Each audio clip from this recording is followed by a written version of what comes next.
मैं हूँ में दृढ़ता से स्थिर रहो।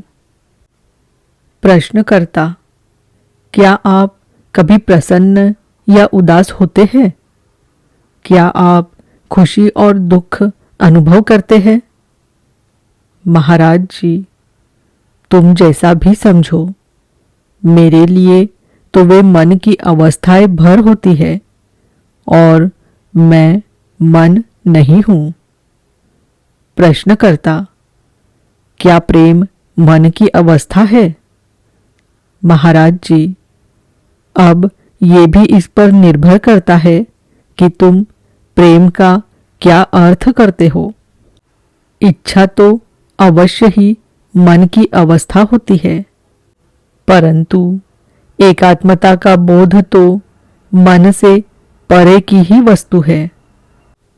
मेरी दृष्टि में कोई भी वस्तु स्वतः अपनी सत्ता नहीं रखती। सब आत्मा है, सब कुछ मैं हूँ।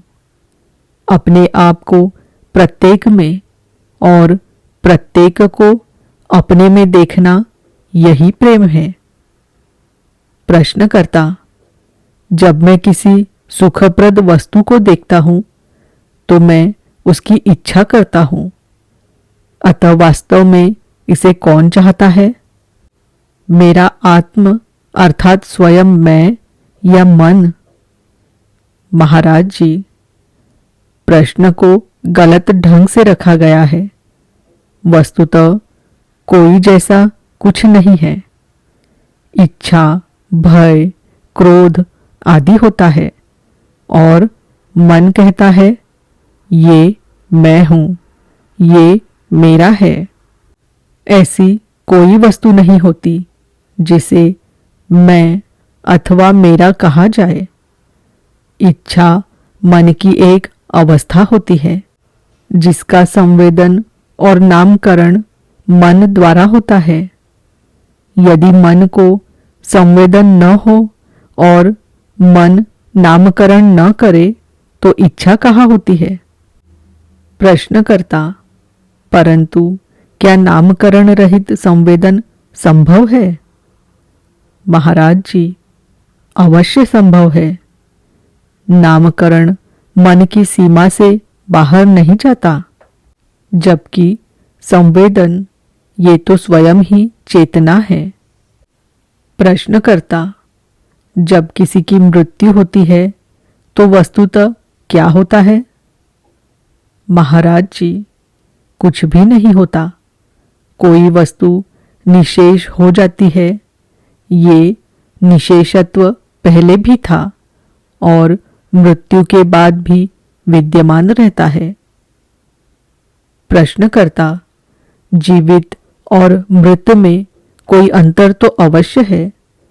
आप जीवित को मृत की तरह व्यक्त करते हैं और मृत को जीवित की तरह।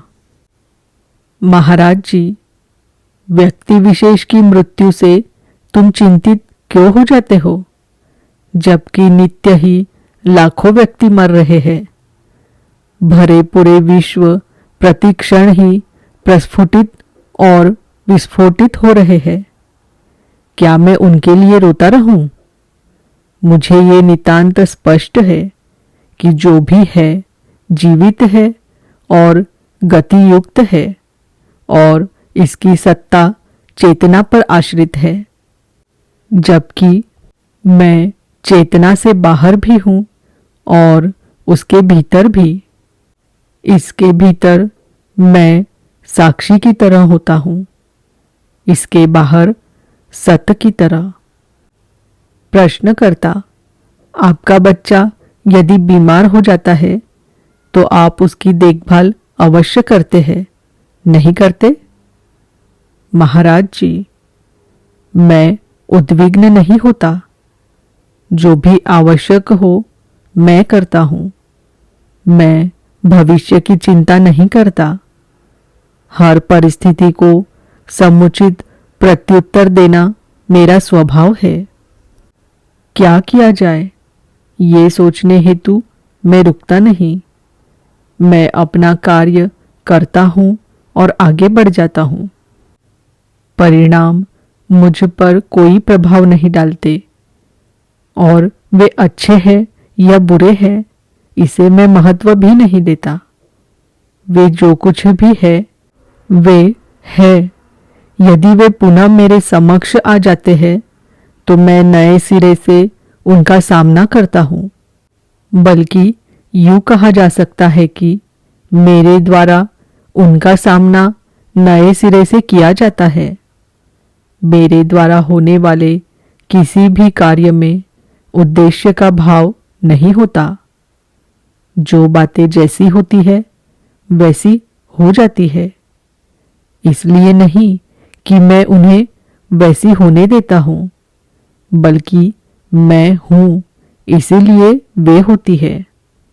और वस्तुतः कभी कुछ होता ही नहीं। जब मन चंचल होता है तो ये शिव को नृत्यरत कर देता है, जैसे किसी झील के चंचल जल में चंद्रमा नृत्यरत होता है। ये सब कुछ बस गलत धारणाओं से उत्पन्न प्रतीति मात्र है। प्रश्नकर्ता: परंतु आपको विभिन्न बातों का बोध अवश्य रहता है और आप उनकी प्रकृति के अनुरूप व्यवहार करते हैं। आप बच्चे को बच्चा समझकर उस प्रकार का विशेष बर्ताव करते हैं और बड़े व्यक्ति को बड़ा समझकर कुछ भिन्न व्यवहार करते हैं।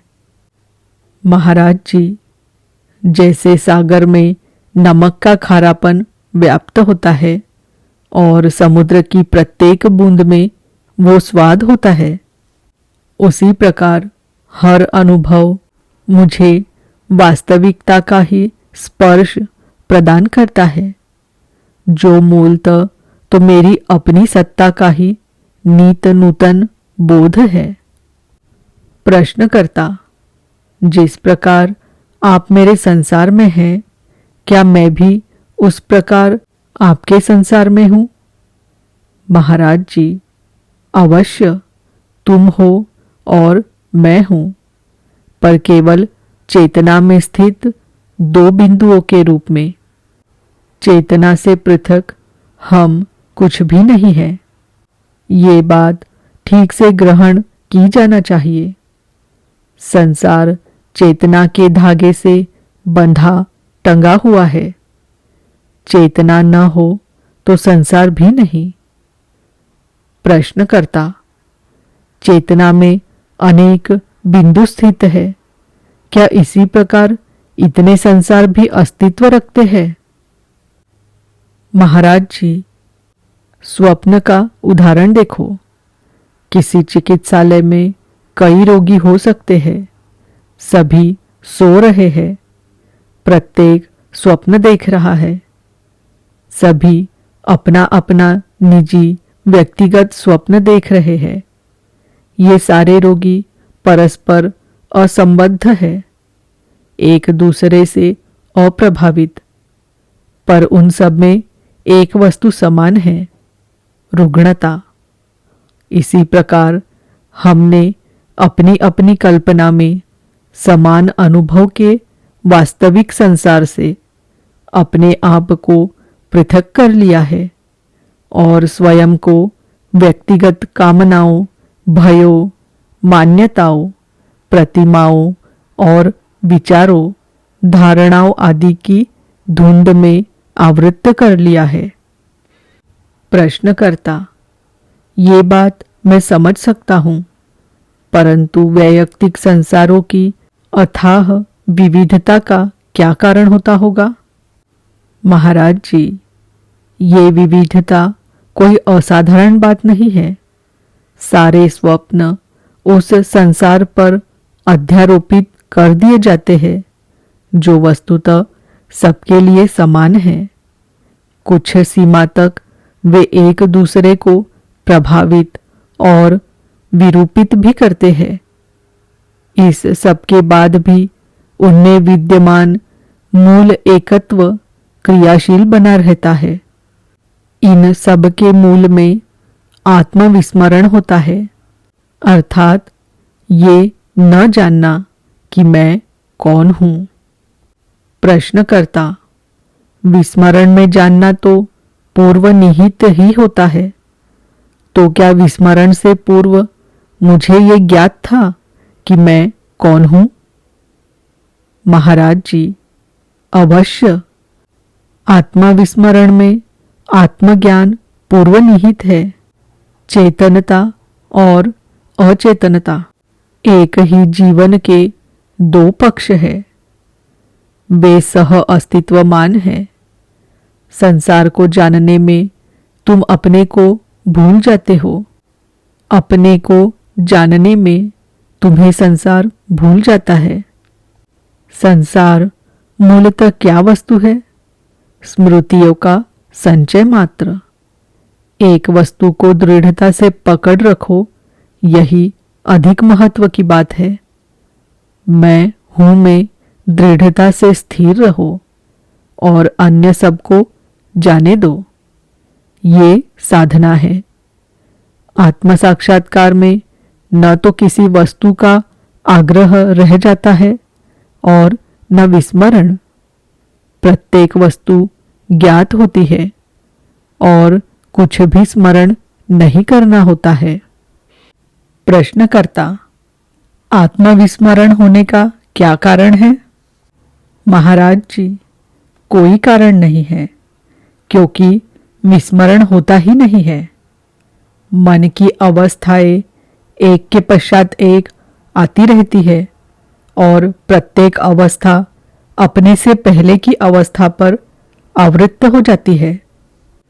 आत्मस्मरण एक मानसिक अवस्था है और आत्मविस्मरण भी एक अन्य मानसिक अवस्था है। वे दिन और रात्रि की तरह क्रम से आती जाती है। वास्तविकता उन दोनों से भिन्न वस्तु है।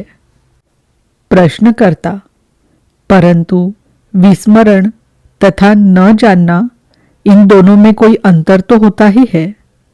न जानना किसी कारण पर निर्भर नहीं होता, जबकि विस्मरण में पहले के जानने को स्वीकृत कर लिया जाता है और विस्मरण की प्रवृत्ति या क्षमता भी इसी प्रकार स्पष्टतः मान्य ही होती है।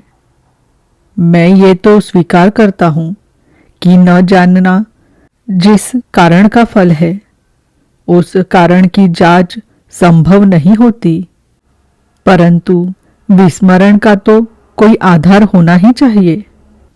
महाराज जी, न जानने जैसी कोई वस्तु तो है ही नहीं, केवल विस्मरण होता है। विस्मरण में क्या गलत है? ये स्मरण सी ही साधारण सी बात ही है। प्रश्नकर्ता, क्या अपने आप को विस्मृत कर देना अनिष्ट नहीं है? महाराज जी, ये उतनी ही खराब बात है जितनी कि अपने को निरंतर स्मरण रखना। एक ऐसी अवस्था भी है जो स्मरण और विस्मरण इन दोनों से परे है। वो है सहज अवस्था।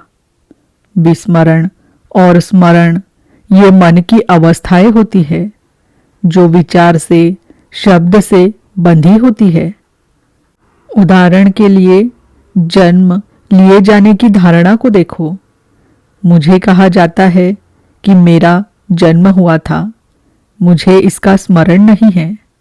मुझे कहा जाता है कि मैं मर जाऊंगा, मैं इसकी अपेक्षा नहीं करता।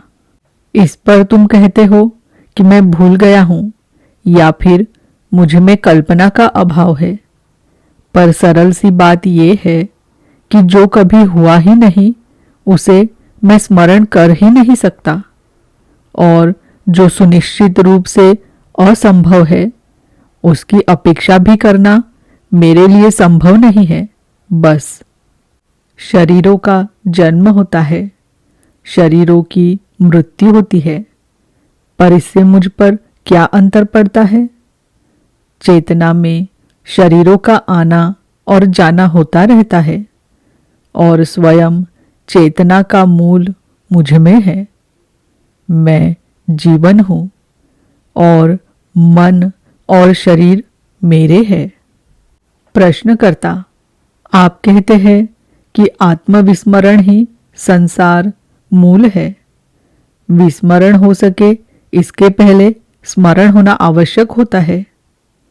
मैं किस वस्तु का स्मरण रखना भूला? मैं इस बात को नहीं भूला कि मैं हूं। महाराज जी, ये संभव है कि ये मैं हूं भी विभ्रम का ही अंश हो?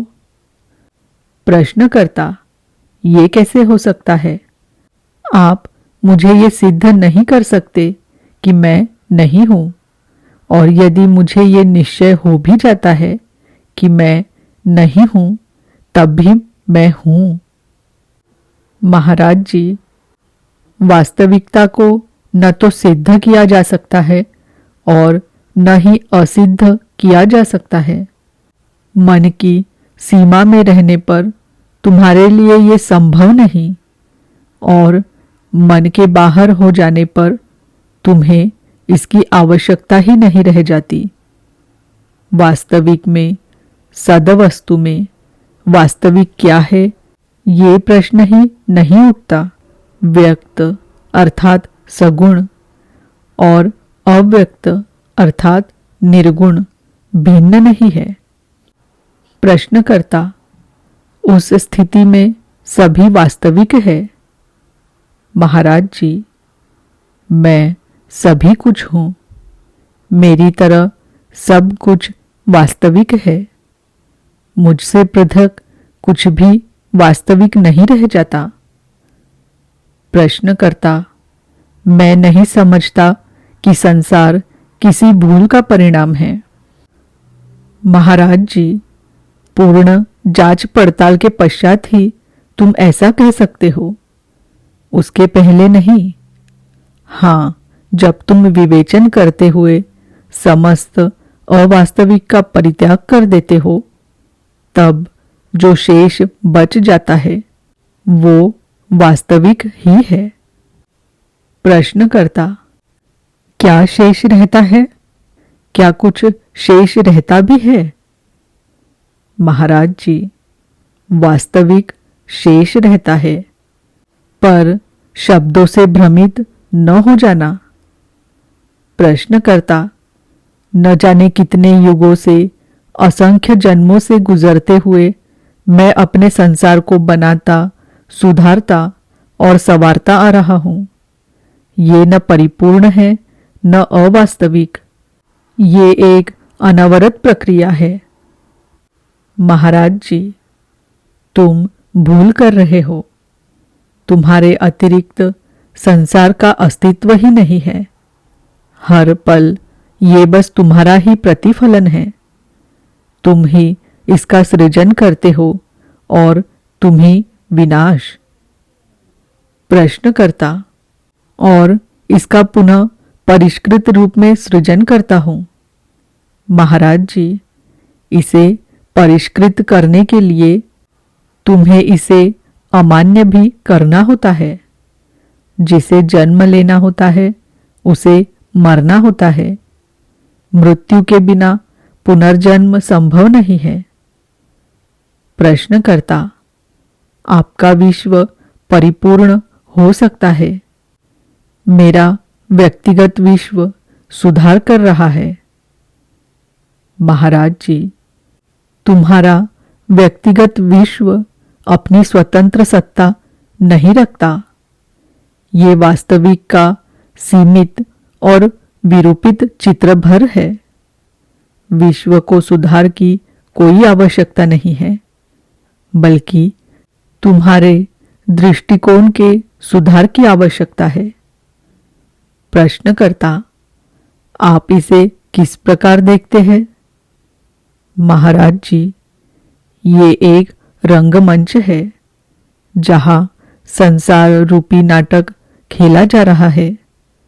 जो बात सर्वाधिक महत्वपूर्ण है वो है अभिनय का स्तर। कलाकार क्या कहते हैं और क्या करते हैं इसका अधिक महत्व नहीं है, बल्कि वे इसे किस प्रकार कहते करते हैं, ये बात महत्व रखती है। प्रश्नकर्ता, ये लीला का सिद्धांत मुझे नहीं रुचता। इसकी अपेक्षा संसार को कर्म क्षेत्र कहना मुझे अधिक उपयुक्त प्रतीत होता है, जहां हम सब इसके निर्माता है।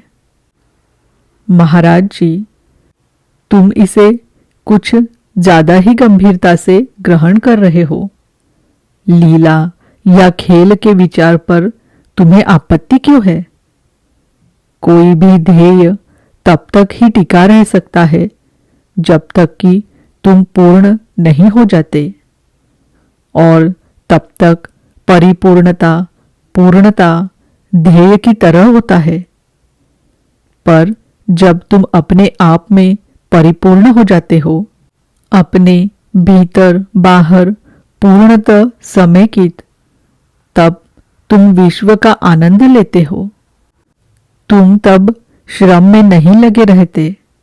अपूर्ण और अधूरे मनुष्यों की दृष्टि में तुम कठोर श्रम करते प्रतीत हो सकते हो, पर ये उनका विभ्रम ही होता है। प्रायः खिलाड़ी कठोर यत्नों में लगे दिखाई देते हैं, पर उनकी एकमात्र प्रेरणा खेलना और खेल का प्रदर्शन करना होते हैं। प्रश्नकर्ता, क्या आपका तात्पर्य ये है कि ईश्वर केवल मनोरंजन कर रहा है और निरुद्देश्य ही कर्मरत है? महाराज जी, ईश्वर न केवल सत्य और कल्याणमय है, वरन सुंदर भी है। वो सत्यम शिवम सुंदरम है। सौंदर्य का सृजन वो केवल आनंद के हेतु से करता है। प्रश्नकर्ता, ठीक, अर्थात सौंदर्य उसका उद्देश्य है। महाराज जी, किसी उद्देश्य का आग्रह क्यों करते हो? उद्देश्य का अर्थ है गतिविधि, परिवर्तन, अपूर्णता की भावना। सौंदर्य ईश्वर का उद्देश्य नहीं है। वो जो कुछ भी करता है सौंदर्यमय ही होता है। क्या तुम ये कहोगे कि फूल सुंदर होने का प्रयास कर रहा है? वो तो स्वरूप से ही सुंदर होता है। इसी प्रकार ईश्वर परिपूर्णता ही है, न कि परिपूर्ण होने का प्रयास। प्रश्नकर्ता, उद्देश्य सौंदर्य के माध्यम से अपने आप को पूर्ण करता है। महाराज जी, सुंदर क्या होता है? जिसका संवेदन आनंदपूर्वक किया जाता है वो सुंदर है। आनंद मुग्धता सौंदर्य का सार है। प्रश्नकर्ता, आप सत चित आनंद के बारे में कहते हैं। मैं हूं ये स्पष्ट ही है। सत्य मैं जानता हूं, ये भी स्पष्ट है। चित मैं आनंद युक्त हूं, ये जरा भी स्पष्ट नहीं है। मेरा सारा आनंद कहाँ खो गया है? महाराज जी, अपनी सत्ता के प्रति पूर्णतः बोध रखो और तब तुम्हें सचेतन रूप से आनंद का अनुभव होगा। चूंकि तुम अपने मन को अपनी सत्ता से दूर हटा देते हो और इसे उसमें स्थिर कर देते हो, जो कि तुम नहीं हो, इसलिए तुम अपने आनंद युक्त या प्रसन्न होने की भावना को खो देते हो। प्रश्नकर्ता, हमारे समक्ष दो मार्ग है, प्रयास का अर्थात योग मार्ग और सुगमता का अर्थात भोग मार्ग। दोनों का एक ही लक्ष्य है, मोक्ष। महाराज जी, तुम भोग को मार्ग क्यों कहते हो? सुगमता तुम्हें परिपक्वता कैसे प्रदान कर सकती है? इससे परिपूर्णता कैसे आएगी?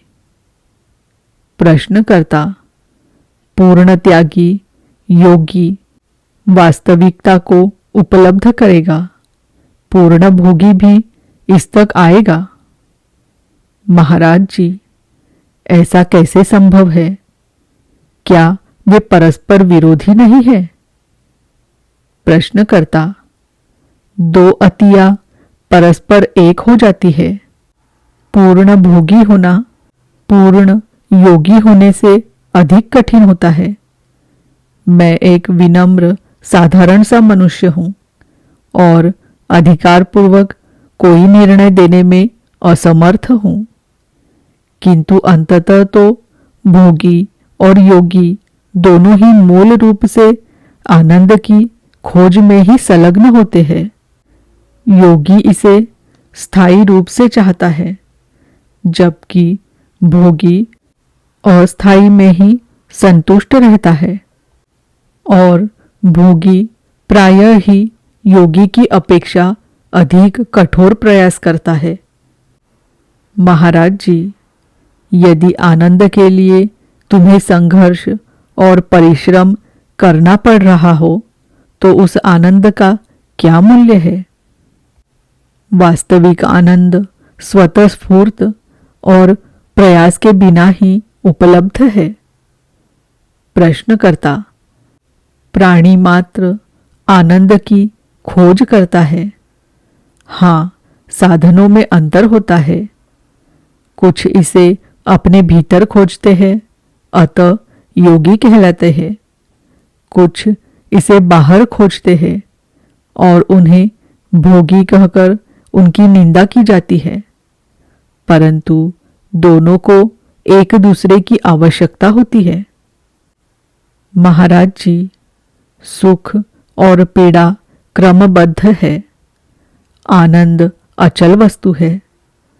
तुम जिसकी खोज कर सकते हो और पा सकते हो, वो सदवस्तु नहीं है। उसका पता लगाओ जिसे तुमने कभी खोया ही नहीं। उसका पता लगाओ जिसे कोई तुमसे पृथक न कर सके।